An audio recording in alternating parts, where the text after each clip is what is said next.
Perfect. Thank you all for joining us tonight. My name is Chris Monello, and I'm on the NSA We Stutter at Work board. And we will be hosting, along with John and Jim, we'll be hosting our March 2024 webinar on how to get promoted as a person who stutters. So, before we jump into our conversation, we just want to talk a little bit more about the We Stutter at Work program that we're all super passionate about, and we've all been a part of for some time now. So the We Stutter at Work program from the NSA is all about helping people who stutter achieve career success. We offer resources such as practice online, interviews, webinars such as these, career profiles, and employer education. You could find all of our resources at westutter.org/career success. So just some general housekeeping rules. So we want to have a successful webinar tonight. We just ask everyone to respect each other, respect us, so that we all have the best experience possible. So please stay on mute during the presentation. For questions and comments, please use the chat function. And we will let you know when the recording is available after the webinar. So webinar speakers, I'll introduce myself and then I'll hand it over to John. My name is Chris Monello. I'm a person who stutters. I've worked in marketing for 12 years now. And my current role is Director of Marketing at Scientific American magazine. And I've been on the We Stutter at Work team for the past 3 years, and really have a passion for helping people in our community achieve their own career success. I'll throw it over to you, John. Yeah, thank you, Chris. I'm John Ontiveros, and I'm one of the co-leaders of the We Stutter at Work team. I live in California, and I work for one of the biggest utility companies over here. It's called Southern California Edison. I'm a construction specialist, aka what's also known as a data analyst, and I've been doing that for a few years now. And and like Chris, one of my I'm also very passionate about helping other people who stutter find success in the workplace or in their respective careers. There was a time as a person who stutters where I was really confused and really didn't know if I was going to be success, if I would ever be able to be successful in a career in the workplace. But I found my way, and now I like to try to help others do the same. Okay. I'm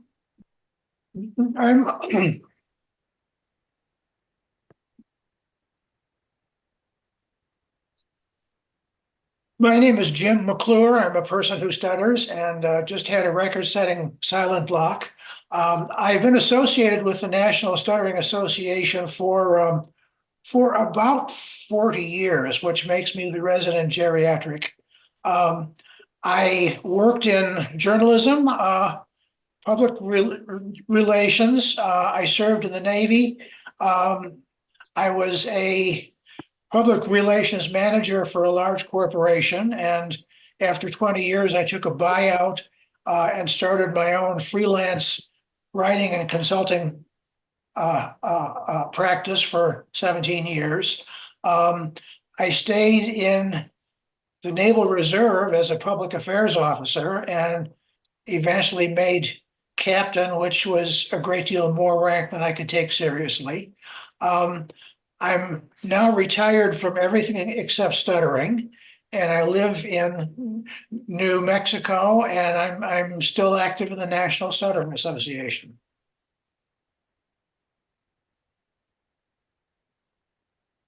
Right. Yeah. And John and I just want to thank him for joining us tonight. We're super excited to talk about all of our career paths and all of our different experiences.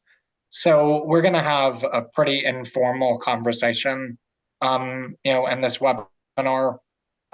We are going to go through some talking points, so you can all learn about each of our experiences. So I'm going to go off the cuff a little bit because after hearing your really diverse experience, Jim, it was really interesting to me how you've done so many different things in your career. But I'm most curious, being a person who stutters in the Navy, um, how was your experience and how did you get into that field? Well, let's see. In the Navy specifically, I was I was a covert stutterer until I was in my late 20s.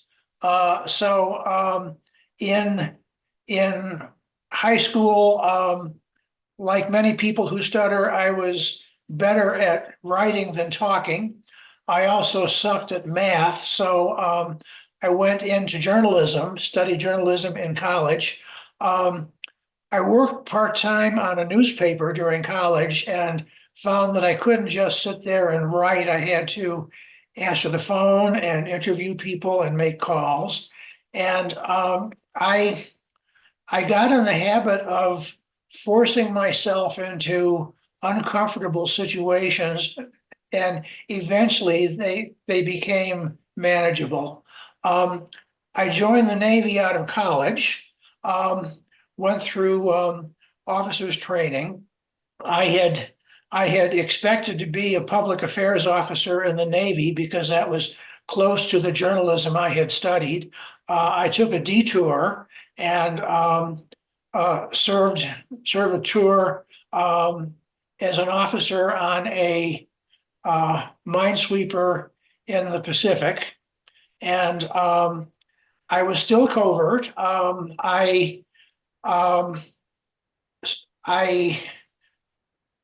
was good at sidestepping situations, but the Navy forced me to do things like talk on a voice radio or shout orders down a voice pipe, and I found that I really couldn't get by with substituting words in, say, giving orders to the helm and throttles.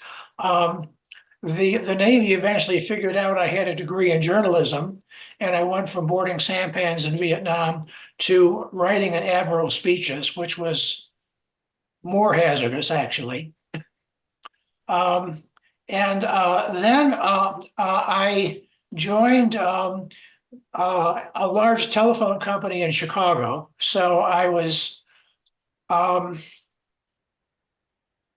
so I mean, I had the same problem with talking on the phone that most people who stutter do. And here I'm working for a telephone company, and not only do I have to answer the phone, I have to do so within seconds in a tone of unflagging courtesy.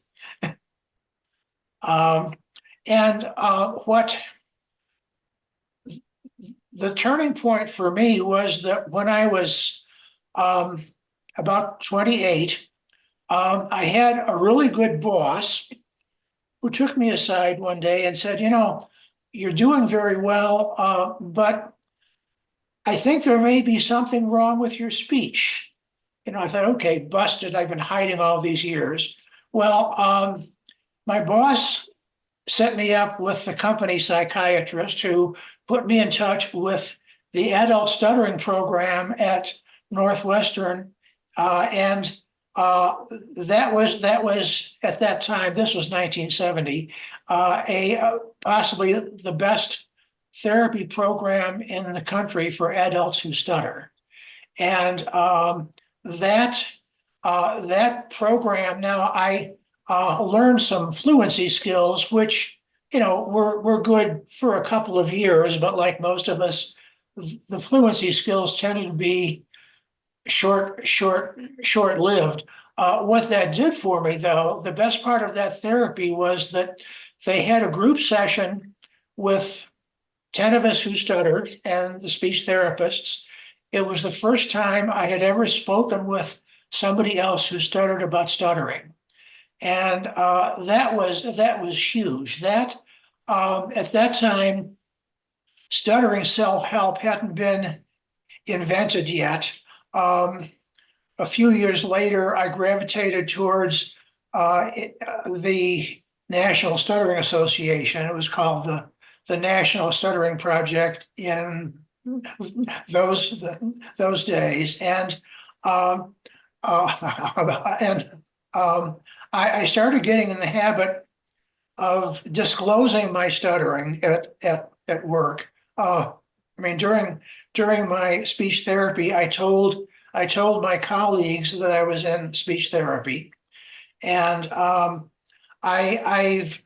went through a long process of eventually being free about disclosing my stuttering, and uh, and and letting people know that I stutter without making a big deal of it.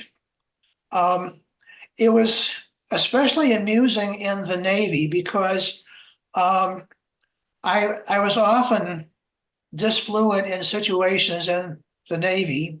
Um, Years later, I became a senior officer, and at that point, it was amusing to watch people that I outranked trying not to notice my stuttering. And if I had been as open about my stuttering then as I am now, I could have had a lot more fun tormenting people with it. Um, but it's what stuttering support has done for me is given me the confidence to take risks with my speech. And there are so many people who stutter who are stuck because they don't want to take the risk of speaking and stuttering openly. And you know the secret sauce of the National Stuttering Association is that it gives us the support and the confidence to go out there and take risks with our speech and stutter if we stutter and eventually succeed. So that's kind of a summary. Thank you. Thank you so much, Jim. Yeah, I mean it's really inspiring, how many different roles, you were able to hold as a person who stutters, and just your entire story is really, really intriguing. So we really appreciate you sharing your background. Just out of curiosity, one more question for you before I shift it over to John. Um, how, in your career, like in the Navy, I'm just really interested in your Navy experience as a person who stutters. What steps did you take to get promoted? How did that happen for you? Well, it's uh I was very good at what I did. Um my stuttering was a disadvantage, but not much of one. And I and I um I guess in gradually learning not to avoid situations and forcing myself into speaking situations even when uh, it was scary as hell. Um, one of one of my tasks during my corporate years was being a media spokesperson, and so I was making phone calls, answering calls, talking to reporters, um, and once in a while being a spokesman on live TV and radio. And that was scary, but it was something that I got myself accustomed to, coped with, and was fluent most of the time. Sometimes I wasn't, but uh, um, my willingness to put myself out there and try not to duck situations, I think was key. Yeah, it sounds like your pathway to success was, going outside of your comfort zone, really confronting those fears. And it Yeah, sounds like, along the way, it gave you the confidence you needed to, be comfortable with your stutter and then also, advance in yeah. your career. So kudos to you. I mean, one characteristic of the armed forces, and anyone who's ever served will tell you this, is that you are yanked outside your comfort zone from the first day of boot camp. So that's good grounding for living successfully with stuttering too. Wow. Wow. That's pretty powerful. Yeah, I just think putting yourself out there is most important. I can like share your sentiment, Jim, in terms of like welcoming uncomfortable situations.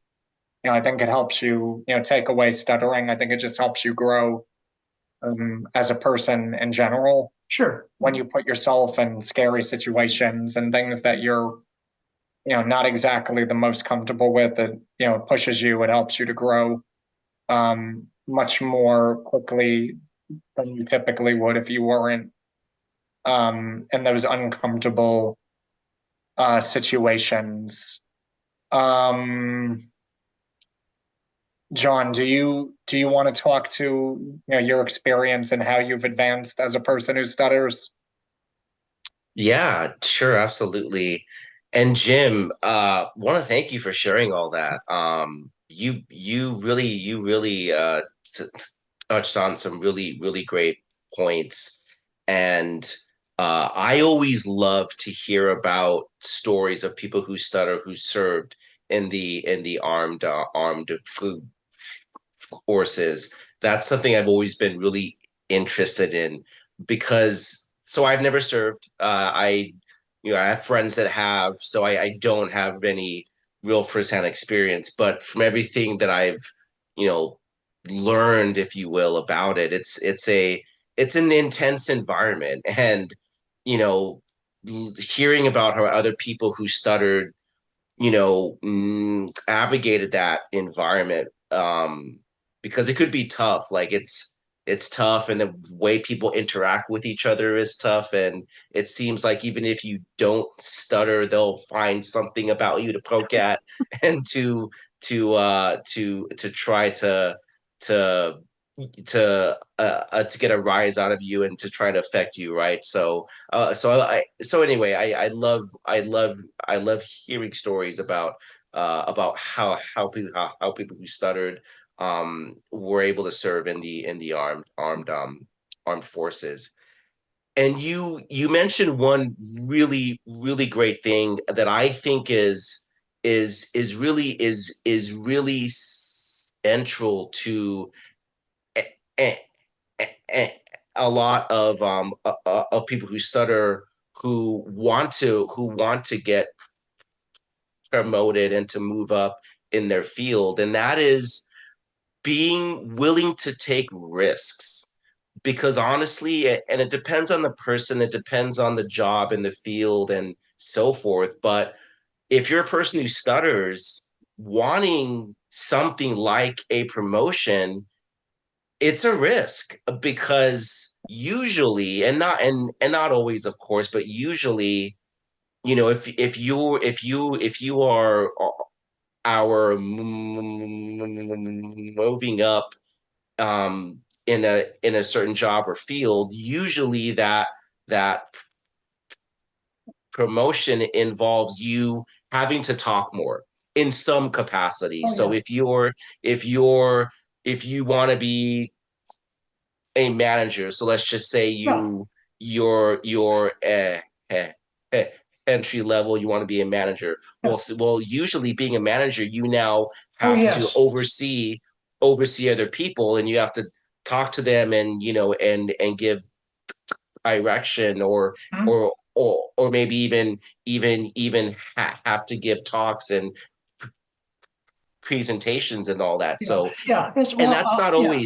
Yeah. that's not always the case, but usually kind of usually moving up in a certain job, usually it's going to require you to speak more, and you wanting that opportunity, there's always that fear of like, well, I'm a person who stutters. How am I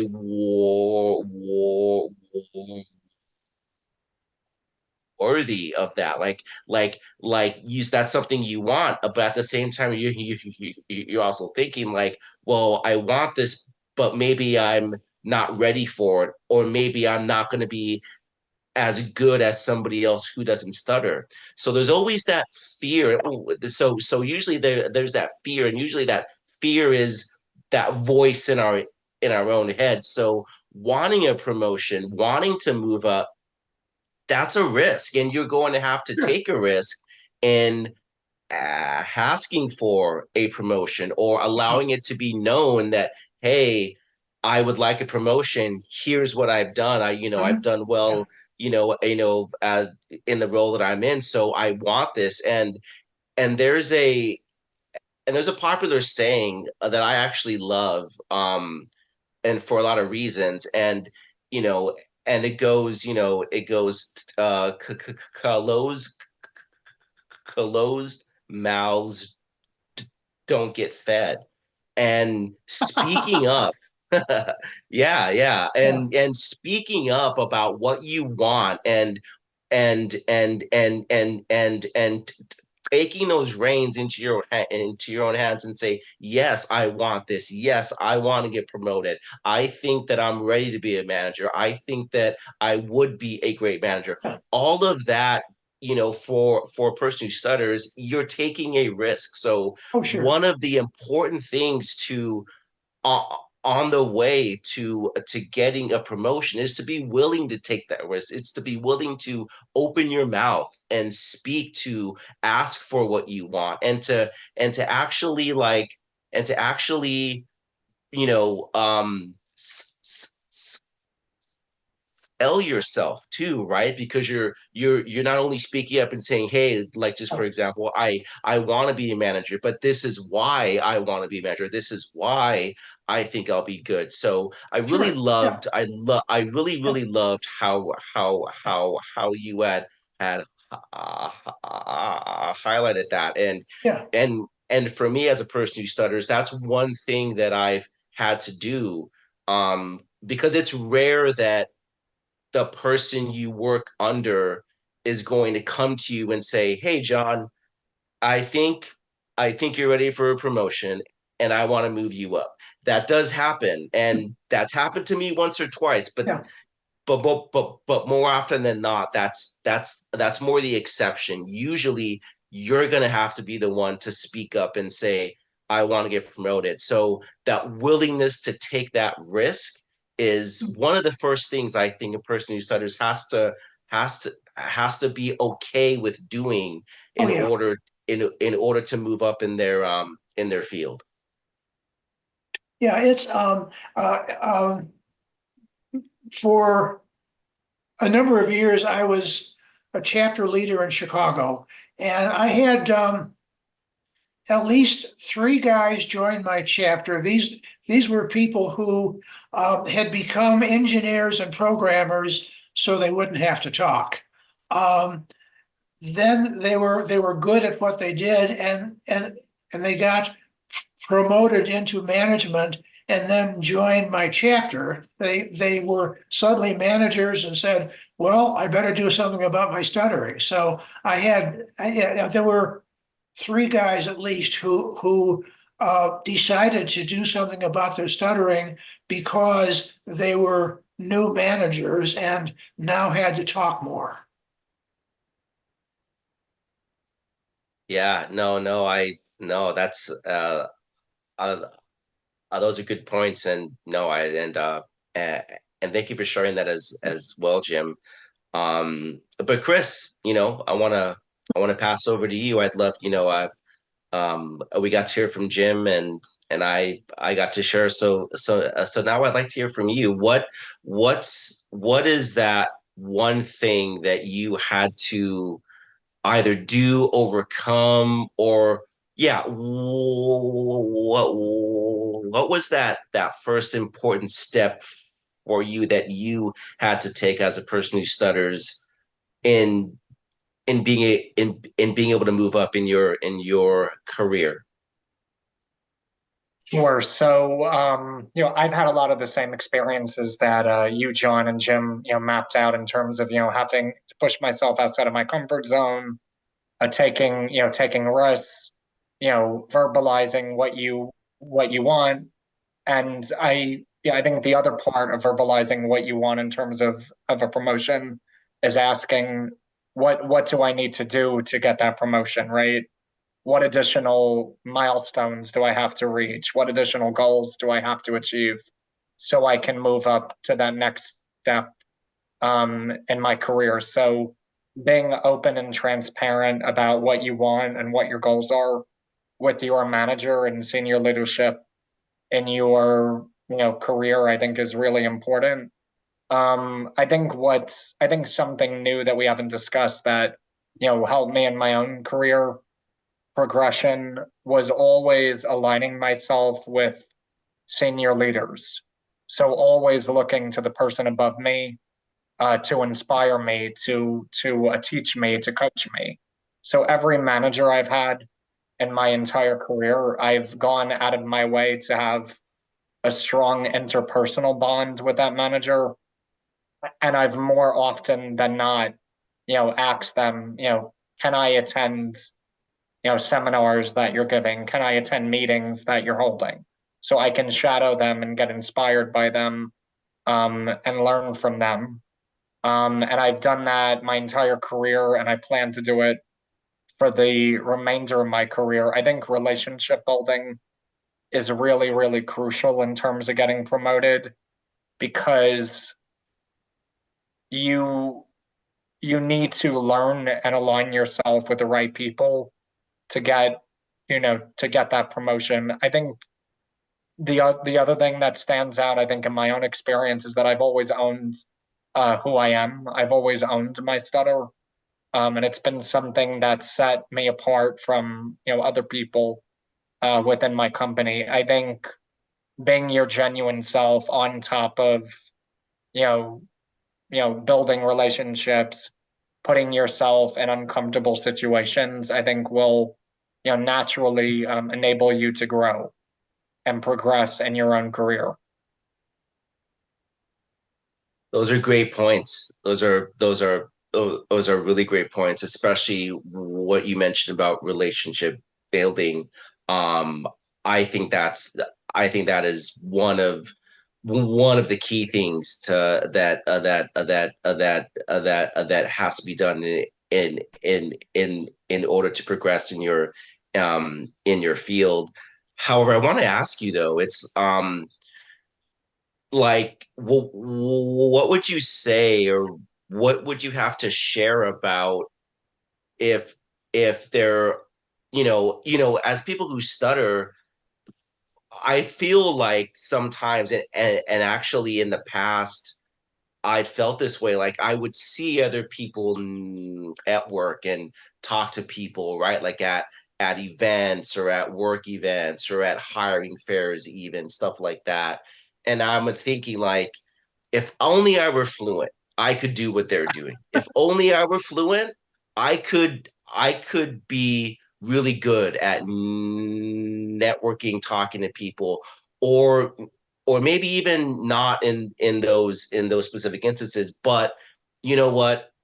I have a manager and I'd love to talk to I love to talk to that manager and I want to build a relationship and a rapport with them, but Yeah. I stutter. If I was fluent, I could do that.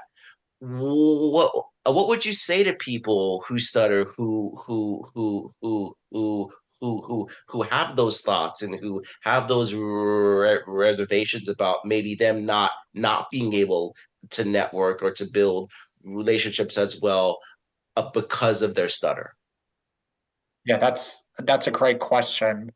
I mean, I would say, baby steps, right? I mean, maybe don't try to network in a room of 500 people, on your first try. But if you go up to one new person a day at work, right, and just say, Yeah. "Hey, my name is Chris. I work in this department," and just naturally spark a conversation. I think by taking small steps, I think you naturally build confidence. So, you know, conquering your fears, I think that way, I think makes the most sense. Yeah. Like, and just jump into it. Like sometimes you just have to jump into something in order to learn it. You can stand on the sidelines because others are going to have those experiences that you wish you would have. So what I mean to answer your question very simply, I mean you have to just ignore that scared side of yourself and just push yourself. And once you keep doing it, you'll feel more and more comfortable, and it'll become second nature. And I think that's where advertising is super helpful, right? Yes. Because if you go up to a person at a networking event, and it might feel awkward doing this at first, but if you share right off the bat or soon after beginning the conversation that you're a person who stuttered, what you'll find is that most people are very intrigued. They want to learn more. They want to be supportive. They want to be understanding and caring. So I mean, I'm lucky. I know other people have had not so great experiences advertising, but I've only had positive, receptive feedback to me advertising. And I think that will make people feel more comfortable and confident, the more they advertise. Well, that was great, Chris. I loved all of your points right there. I think that starting small to build is is absolutely essential, actually. And I loved how you added that. And especially the part where you said, in the end, you're just gonna have to do it, right? Even if you're scared, because if you stand on the sidelines, you're gonna see other people who are doing what you want to do and maybe even taking opportunities that you wanted to take. That really hits home for me, honestly, on a number of levels, not just with the topic that we're talking about. So I'm really glad you said that. So those are really great points. Thank you, John. I'm curious from your end. I'm gonna flip your question on you. What do you think made the difference for you in your career progression? What was the one thing that what what's the one thing that now you've gone through your career, that one piece of advice that you would give your younger self that you wish you would have known now having the experiences that you've had? Wow, that's a great question. That's an awesome question, and I think that's usually the thing we ask ourselves, right? Or we'll not really ask ourselves, but like when we're in our own heads, having our own conversations with ourselves, if you will. Like if I only knew this when I was younger, or if I was younger, if I had a conversation with my younger self, this is what I would say. And um, I have to say that the one thing that I learned how to do, and I want to highlight that learned how to do because exactly. And, it's exactly like what you had said. It's a process. It's not something that I immediately had jumped into. I was actually very resistant to it in the beginning, but you conveniently had mentioned it as well. It's self-disclosure. Being able to advertise and to talk about my speech and my stutter and the fact that I stutter, that to me, I mean, amongst other things, but as a person who stutters, mm, uh, uh, be, being able to learn how to do that and being able to become comfortable with doing that has been the number one Yes. indicator and the number one thing that has led to my success in the workplace. And once again, I don't want to say that as like, oh, I just started doing it one day and it was fine and I learned how to do it. Like, no, it was a process. When I had first gotten involved with the NSA and I started to go to chapter meetings and such, like I I attended because I came to a point, it was a breaking point, honestly, a point where, okay, I can't control this. What the heck is this? What is this? Why do I do it? Why won't it go away? And then of course, like, how do I make it stop? Right. That's what that's what had brought me here, right? So when people would talk to me about, oh, I this is the way that I've learned to accept my stutter, and now I openly talk about it. I'm like, what the heck are you talking about? Like, how can that be a good thing? Like, that's literally in my mind at the time. That's literally you admitting a weakness about yourself. How is that good in the workplace or in specific in the workplace, right? Like in the workplace, we're supposed to present ourselves as the best version of ourselves, or at least that's the intent, right? So when you're in interviews or when you're talking to people, like the goal is to hide it as much as possible. And if it slips out, it slips out, right? So that was my mentality at the Yeah. time. And then just, by repeatedly just going to chapter meetings and like learning from other people and Yeah. learning about other perspectives and like and becoming curious about what is this acceptance thing? Like, how does it work? I began to see the value of it. Oh, okay, this is the value in disclosing your stutter.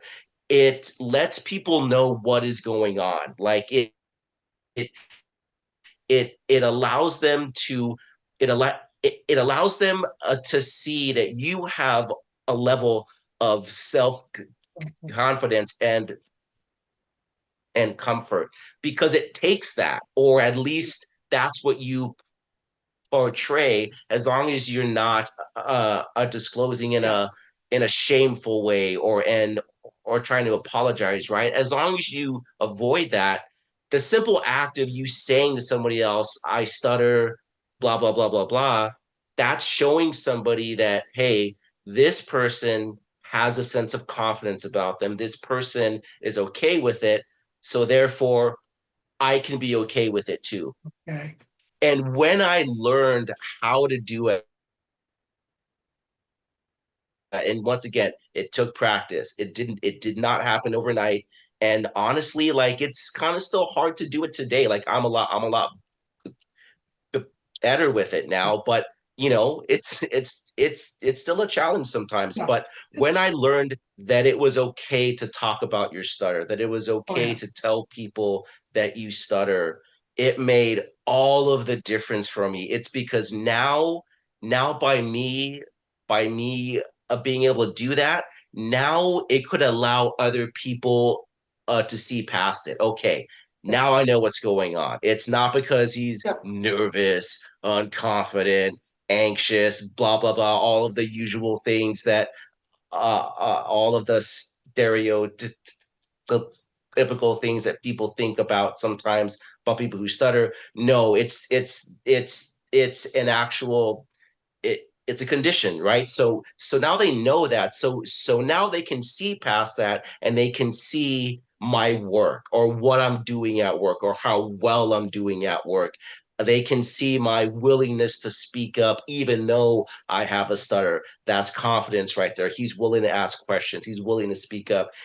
Here's his work actually. Oh, wow, his work is really great. It's not, but he stutters and his work is great. It's like, no, his work is great. And we also happen to know that he stutters. So, and I'll say just one last thing right here is that in the job I have now, this is the first job where everybody knows I stutter. So in the beginning, when I had my first, when I, in my, and when I entered the workforce and in my first jobs or so that I've had up until up until over 5 years ago, it went in phases. Like at one point with certain jobs I had, I did want to disclose, and nobody really knew I stuttered. And then I kind of started to disclose, and in my other jobs, okay, some people now knew. And so now I'm to a point where I've told literally almost everybody, like everybody who I interact with on a regular basis. So this is the first time where almost everybody knows I stutter. And it has made all of the difference in the Oh, workplace. There isn't anybody who doubts my abilities and work. No one interrupts me, and it's made all the difference. The work environment I have now is literally the best one I've ever had, and a large part of that is because of my willingness to be able to disclose as much as I've had. yes. Yeah. Uh, uh, um, I mean, it's it's been a long process for me to get comfortable with disclosure. Something I've been doing for years. Every time I give a presentation or speech, I start by mentioning I stutter without making a big deal of it. I mean, for instance, once I was doing a presentation on technology, and I started by mentioning that I'm a person who stutters, and I saw some research recently indicating that stuttering is genetic, and I was glad to hear that because all these years I thought stuttering was a software problem. And then what helped me disclose was being active in the National Stuttering Association. I was a chapter leader. I served on the board uh, a couple of times, and I got to where I got a kick out of telling uh, colleagues and clients that I was going to the National Stuttering Association conference. I'd pop in and say, okay, I'm not working next week because I'm going to a stuttering convention. And I'd wait a second for them to wrap their heads around the concept of stuttering convention. Then I'd say we've expanded the program from 3 days to 4 because it takes us a little longer to make our speeches.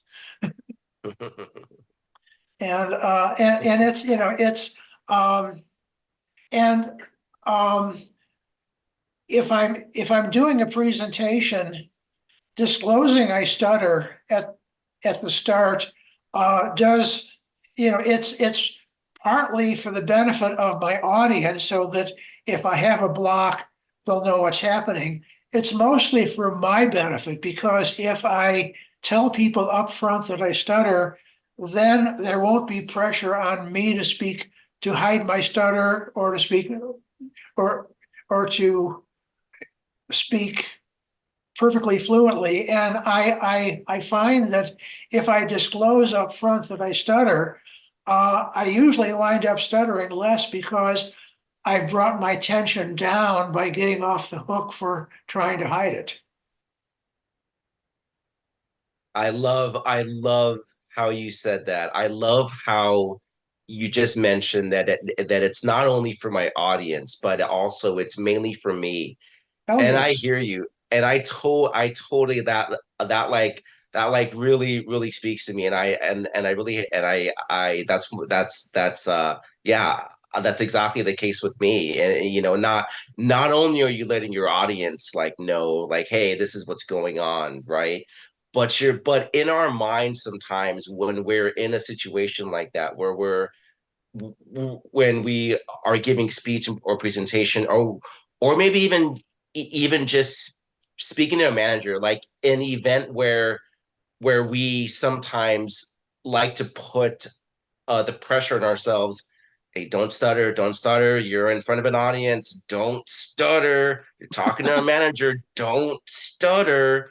That voice and that Oh, yeah. and that and that expectation, the pressure, once you disclose, it goes away, and now you're free to say whatever it is you want to say because of that. So I love how you said that. I totally agree with that. It's it's like reframing your mindset, right? We were almost like when we're children and younger, right? We're like trained to think kind of negatively about our stutter and that it's a weakness. And once you reframe your mindset to say, you own it, this is actually something that sets me apart. This a lot of the times, makes me a better listener, a more empathetic person, a more, equal-minded person.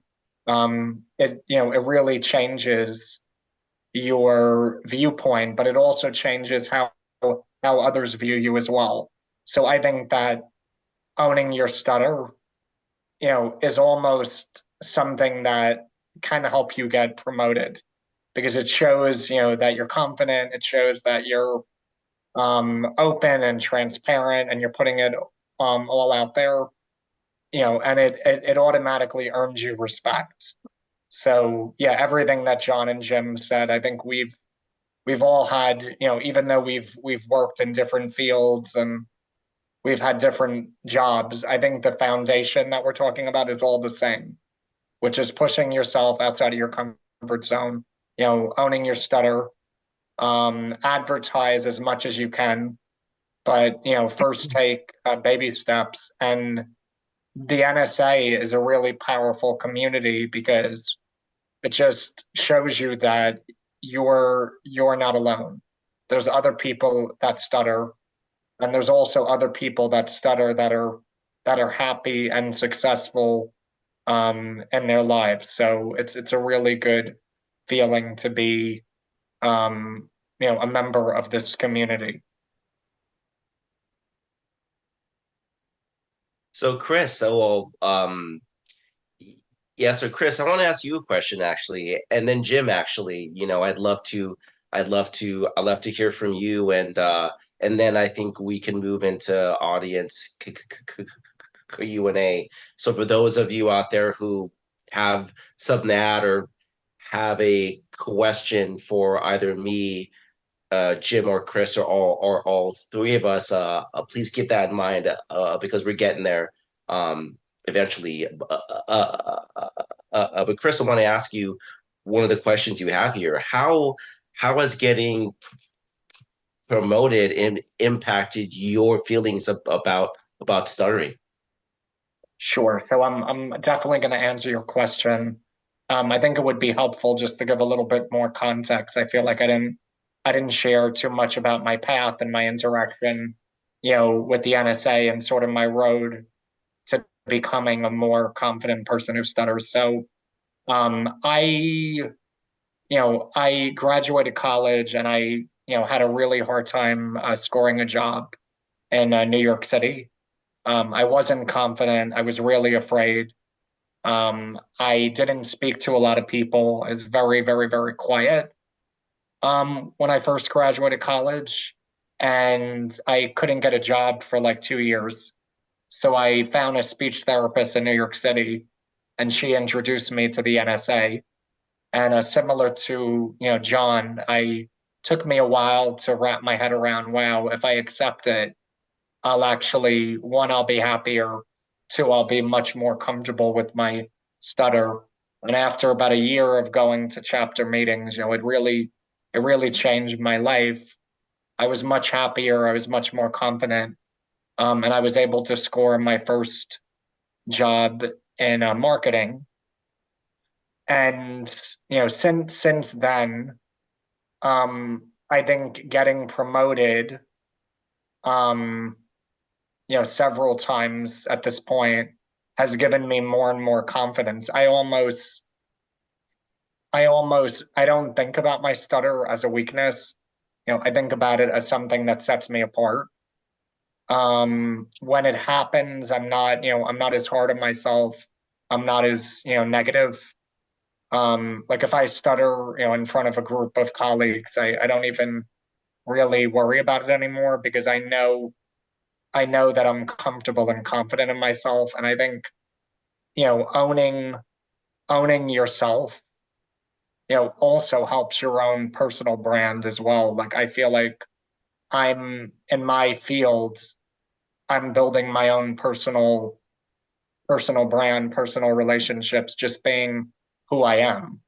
And that's really why I put that question on the deck. What's the impact of being your genuine self?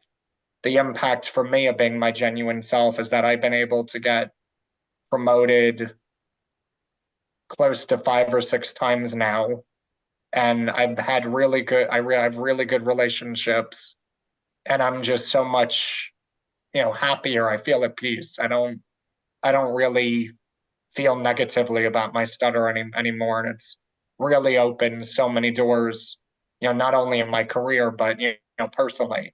I have the confidence to go out and find a partner and be happy and be sociable and not be that quiet college student that had so many ideas and so many things that he wanted to say but didn't share it. So it's nice to be in a place now where just feeling more open and more confident. Awesome. That's a great story. That's great. How about you, Jim? Same question. Well, yeah, it's I got to thinking just now.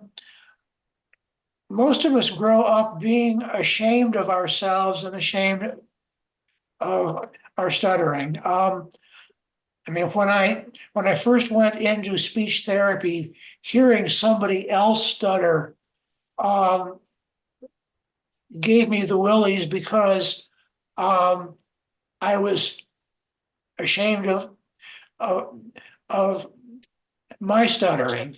Um, I've gone through a long process of desensitization, and that's very important to change attitudes. The you know the best way to jumpstart the process of getting desensitized is to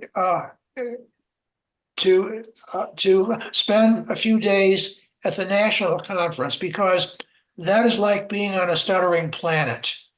And so after a couple of days, you start thinking of stuttered speech as normal. And that's a big step. I mean, it's lots of us have been saying for years, it's okay to stutter. But it takes a while to internalize that and really uh, and really believe it down deep. And the process for me took a couple of decades. Something I like about the national conference is watching the kids, because the kids are growing up with less baggage than I had, and I marvel at middle school kids who have the same who have the level of self-acceptance that I didn't develop until middle age. So desensitizing ourselves, and hanging out with other people who stutter is key here.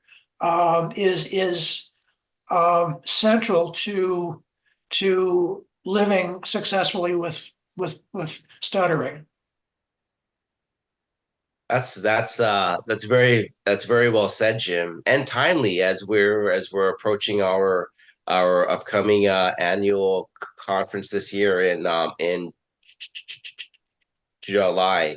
And no, that's all of that is very well said. And for those of you in attendance who have not been to a conference yet, if you're able to go this year, make it happen because it is exactly how Jim had just described, and it really does help with the desensitization and also just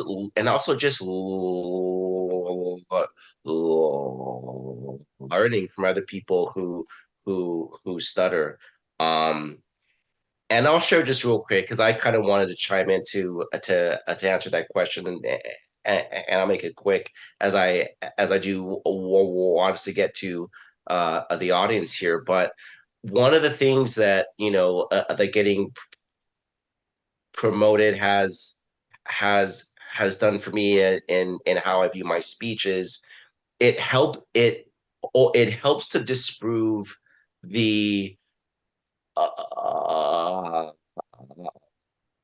the notion inside our heads as people who stutter that our stuttering is this huge obstacle, and maybe it is for us in terms of how we feel about it and think about it, how we feel about ourselves. But sometimes stuttering is a bigger deal in our own heads as opposed to how it actually is in in in the real world. Like there are things that we think we can't do or shouldn't do or or are just unable to do, and when we do those things and we get, a good positive reaction and result, it's like, oh, well, my stutter isn't as big of a deal as I thought it would be. So when you're in the workplace and you want to move up and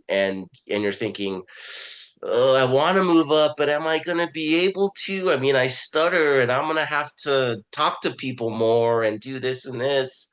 Am I going to be able to do it? And every single time, like I rise above that fear and go out of my comfort zone, which has been a huge theme right so far in this webinar.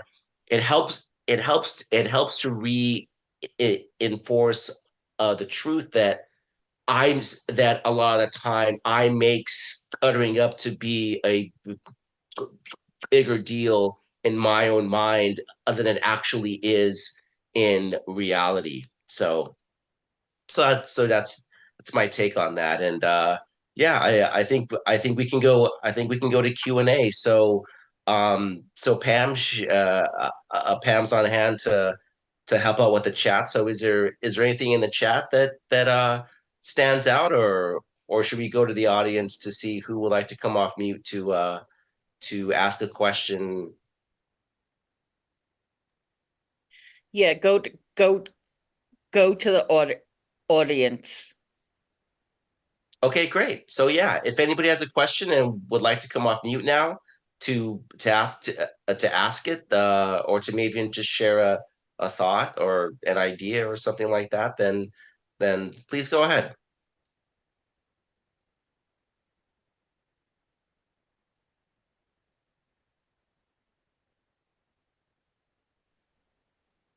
So when you were trying to get promoted, so like did you speak to your supervisor? Did you try to research about the position to make sure that you would be a good fit?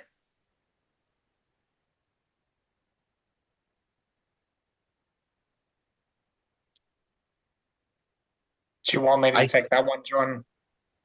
I can chime in real quick. And then yeah, I'd love to hear from you or Jim if you guys had any thoughts on that. So for me, I'm really glad that you said at the end right there, Annabelle, if you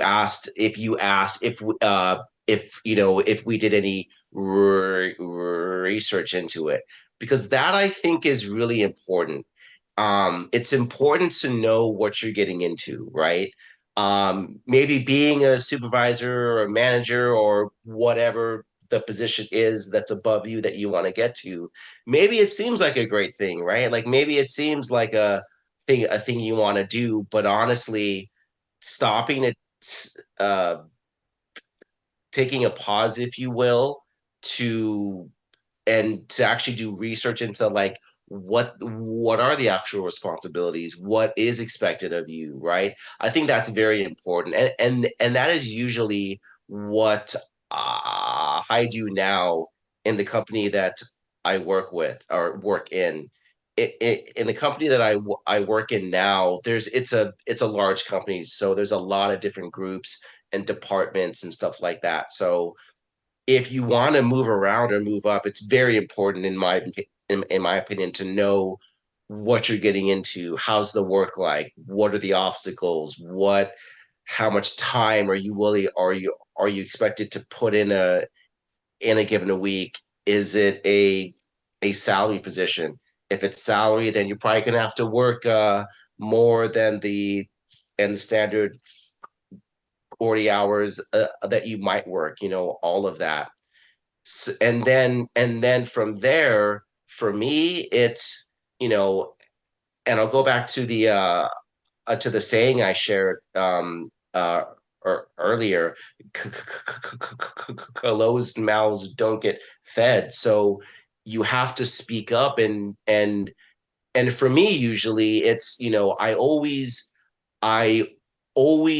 let my immediate leader, whether that be a manager, supervisor, or what have you, I let them know that, hey, I would like to be promoted, right? Like, it in so many words, you like, right, of course, but saying to them, hey, I'd like this.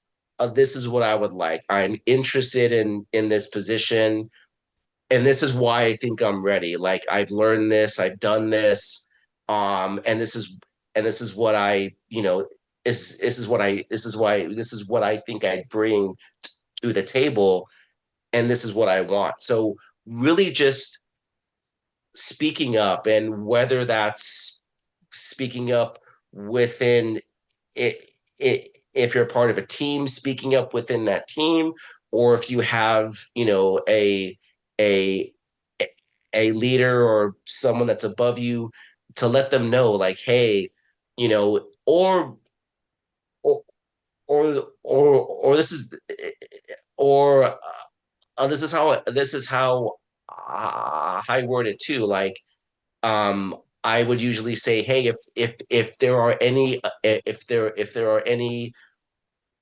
opportunities for advancement, I'd love to learn more about those. So for those of you who are a little shy and saying like, hey, like I want to be a manager and blah blah blah, well then you could just say, hey, I'm interested in advancement opportunities, and if there are any available, I'd love to hear some more about those. So that right there is letting them know that, hey, this individual, that's where their head is, and that's where they like to go, if that makes sense.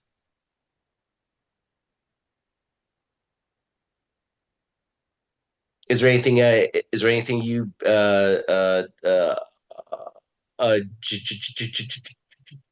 Jim or Chris, did you guys have anything else you wanted to chime in? Oh, I see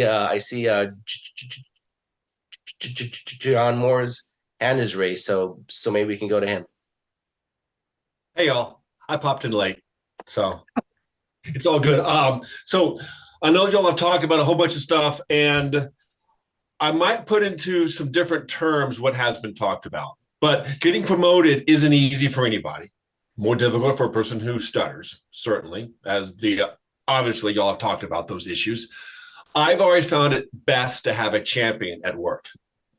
I found it best that when you have a champion, that could be your boss or someone else, someone who's going to be able to speak for you in those closed meetings when they're talking about open positions, when they're talking about backfill for who could be hired for this next role, to have that person understand how you work, what you do, and to be able to dispel any questions anyone else would have about our capabilities on the job, talking how we talk. So having a champion to me was instrumental for me to find advancement.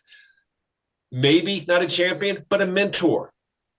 And finding someone to say, hey, I want to go to lunch with you. I want to have coffee with you. I want to have a conversation with you.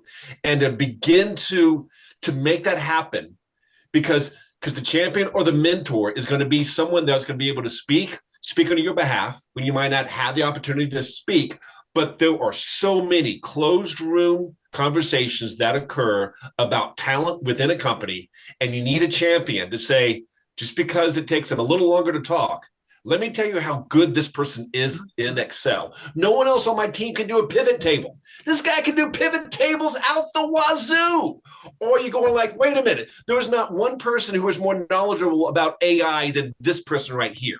And we need someone that knows AI well. Well, yes, this person talks different, but you know what? They've taught me everything that I know about AI. Whatever it is, having a champion to sell you is vital. I What would a great second point. that. Yeah, I had lots of excellent mentors. One piece of advice that I used to give to interns um, uh, people like to talk about their jobs. And so if you are new at a company or if you're an intern for the summer, get around to meet people, ask them about their jobs, because if you walk in to somebody's office when he's not busy and say, hey, I'm new, I'm curious, what exactly does your group do? People love to talk about themselves, and that's a great way to get to know a workplace and get yourself noticed. Yeah, 100%. I think it's like aligning yourself with the right colleagues, right? With the right mentor, with the right champion, with your manager, or whoever you want to, call that person that's going to be your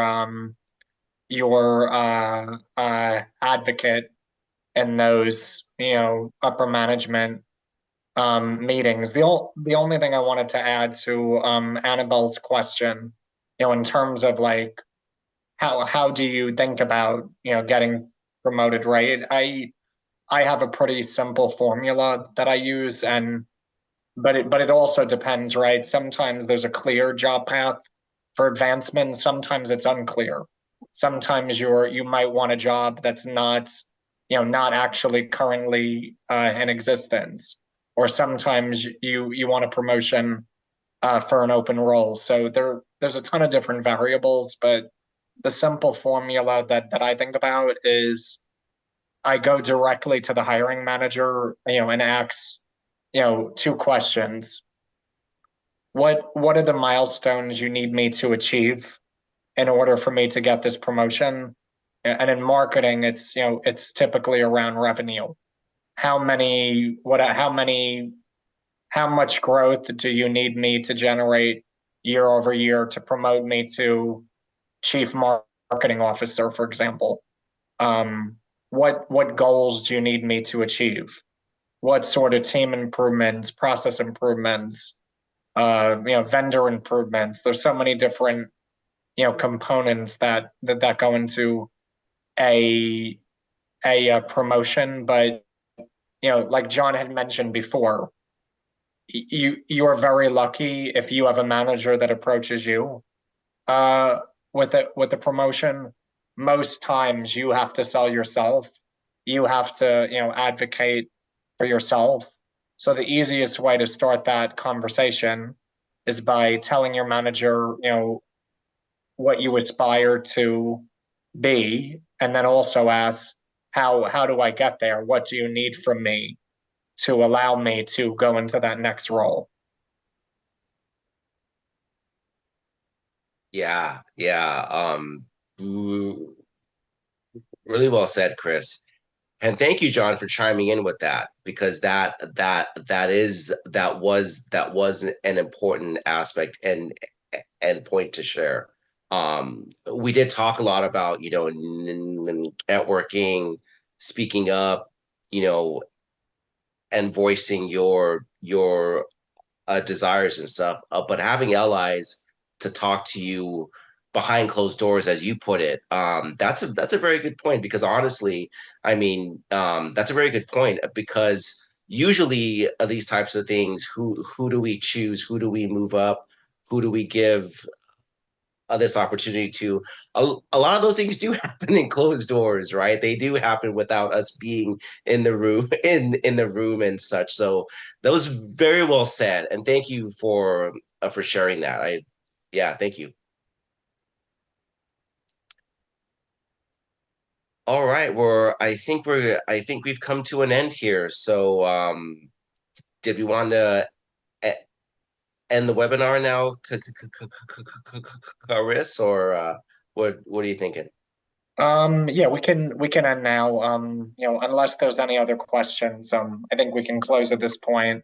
I just want to thank my co-hosts, John and Jim. Thank you so much for sharing your experiences. It's really powerful and inspiring to learn from other people who stutter. I want to thank, the We Stutter at Work board, and then all of our webinar participants tonight. I just want to make one plug for the We Stutter at Work board. So if you visit the NSA website and then go to career resources, we offer mock interview services. We offer employee advocacy service. We do webinars most months, so you can find out about all of our great resources there, and then just follow the NSA on LinkedIn, for additional updates. And yeah, I actually want to shout out John Moore too. Speaking of you know uh, uh, allies, John's the one who introduced me to the board, and we've definitely become colleagues and have stayed in touch. And yeah, John's been a great mentor, and giving me a lot of great ideas to be successful in marketing. So it's not only important to have allies at work. I think outside of work, I think it's equally as important. So yeah, thank you, John. Anything else you want to say, John? O? No, no, you said it all. I want to thank everybody for being in attendance. Yeah, and for anybody that has an interview that is approaching or is job hunting right now, would like to sharpen their interview skills. That's what our mock interviews are there for. I will ask that if you do have an interview that is coming up, to reach out as far ahead as possible. So at times we have people who say, "Hey, I have an interview the next few days. Can you help out?" Sometimes we can. Sometimes we can, but at other times we do need to kind of have a little bit of leeway to schedule some time to meet and all of that. But for anybody out there who needs help with interviewing, that's what like Chris said, that's one of the services we offer. And I want to plug our next webinar that's taking place in April. The wonderful Annabelle Augustine is going to be hosting a webinar on being bilingual or trilingual as a person who stutters in the workplace. It's going to be a great webinar for those of us who speak more than one language. Like her, she speaks three. That's really awesome. I wish I spoke more than one, but I'm not as great as Annabelle. So, but anyway, we'll go ahead and then end this webinar. And yes, the recording will be available, and it will be sent out shortly. So thank you everybody for attending.